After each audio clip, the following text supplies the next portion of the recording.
Ya, salam Gapilapan teman-teman semua. Nah, beberapa waktu belakangan ini sering banyak yang bertanya pada saya mengenai burayak ikan gapi. Dimana kenapa ya kok burayak itu sering banget tiba-tiba lama-lama itu habis, dalam artian mati perlahan-lahan, entar satu mati hari ini, besok mati lagi, besok mati lagi. Apa itu penyebabnya dan bagaimana cara kita bisa menghindarinya? Yuk kita pantengin videonya bareng-bareng.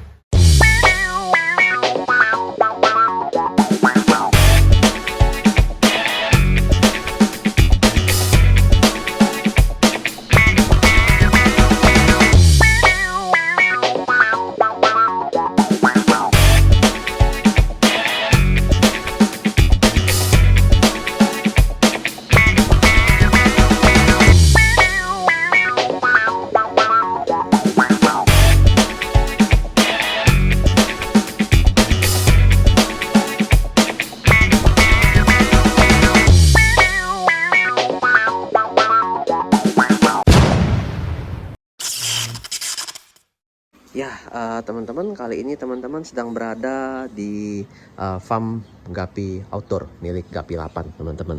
Nah, ini kita ingin ngasih lihat sampel burayak ya, burayak atau baby gapi yang ada di dua tank ini. Ini kenapa saya taruh di tank juga ya, biar enak juga untuk mantau dan ngelihatnya, teman-teman. Nah, bisa dilihat ini kondisi saat ini lagi mendung ya, cuaca lagi mendung dan air juga cukup dingin. Cuma kalau menurut pendapat kita teman-teman, yang namanya ikan burayak ini kecenderungannya mereka memiliki daya adaptasi lebih tinggi ya daripada ikan-ikan yang ukurannya udah lebih besar. Jadi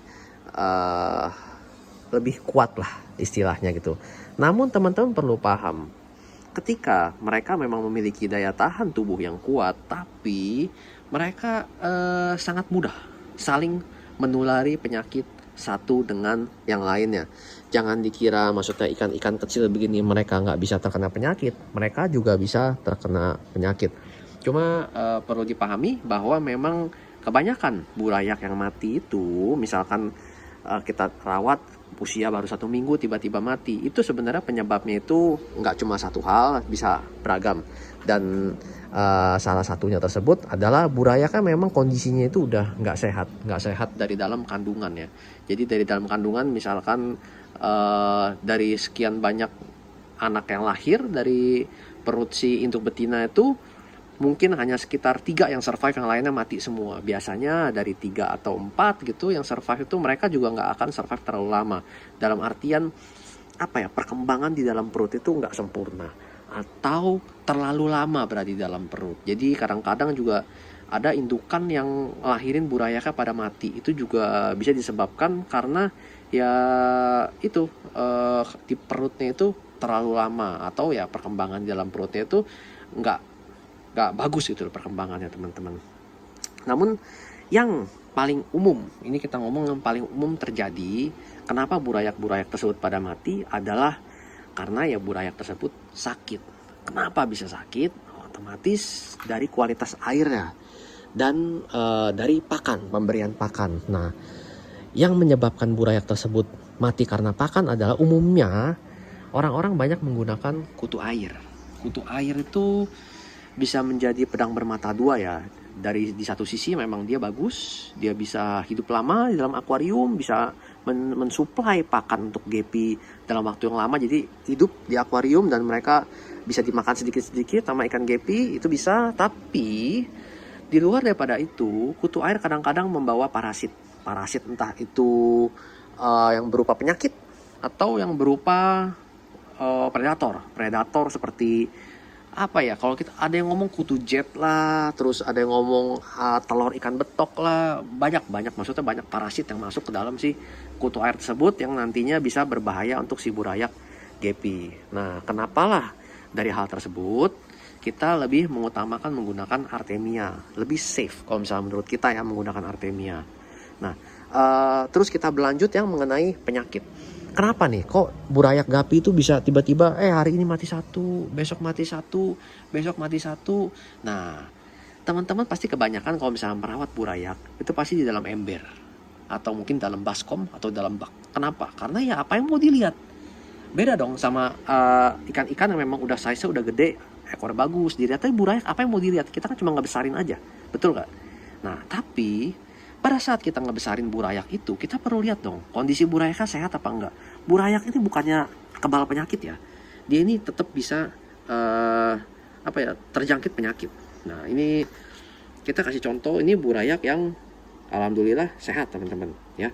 Dia ekor ya, dia menyerupai gepi-gepi pada umumnya, gepi besar, dimana ekornya ya bentuknya ya kipas gitu, berbentuk kipas lebar. Nah, sedangkan teman-teman perlu tahu, ikan gapi yang sakit burayak begini, ekornya itu kuncup teman-teman. Ujung ekornya itu dia nggak terbuka, dia kuncup, bentuknya bener-bener kuncup banget. Dia nggak membuka seperti yang teman-teman lihat nih. Di sini semuanya ekornya pada kebuka semua ya. Jadi berenangnya pun seger gitu. Setiap kali ngibas langsung jalan. Ketika burayak bentuknya ekornya kuncup, berenangnya susah teman-teman. Dia untuk majunya ini gini-gini nih. Karena dia nggak bergerak. Sorry ya, saya nggak ada contohnya di sini. Cuma ya kurang lebih gambaran seperti gitu. Jadi kayak berenangnya susah. Meskipun ditaruh di ember, saya sih bisa kelihatan dari gaya berenang itu udah berbeda ketika memang burayak tersebut sakit. Nah, caranya gini teman-teman. Ketika teman-teman memantau ada burayak-burayak tersebut yang sakit, yang ekornya kuncup, terus yang badannya memutih, yang terlihat nggak sehat, angkat langsung teman-teman. Itu angkat, dipisahkan. Jadi sisakan di dalam ember tersebut burayak yang memang benar-benar sehat. Jadi teman-teman menyelamatkan banyak ikan dan menyingkirkan beberapa ikan yang memang sakit. Posisinya ketika ikan-ikan yang sakit itu dipindah, teman-teman bisa treatment, boleh, tapi treatmentnya terpisah, jangan digabung dengan ikan-ikan yang sehat. Nah, ikan-ikan yang sehat ini teman-teman bisa menggunakan garam ikan atau menggunakan methylene blue, tambahkan di airnya untuk memutus rantai penyakit yang ada di dalam ember tersebut teman-teman. Jadi bisa dibilang ya posisinya ya sesimpel itu, teman-teman hanya memutus rantai penyakit. Penularan penyakit membuat si anak-anak ini mati satu demi satu, karena memang tuh rentetannya cepat banget teman-teman. Kalau misalkan teman-teman ada ikan yang sakit, itu satu ikan burayak itu paling dalam 1 minggu bisa habis semua teman-teman, kalau misalkan nggak cepat-cepat ditangani. Nah, umumnya sih seperti itu kalau dari pengalaman kita.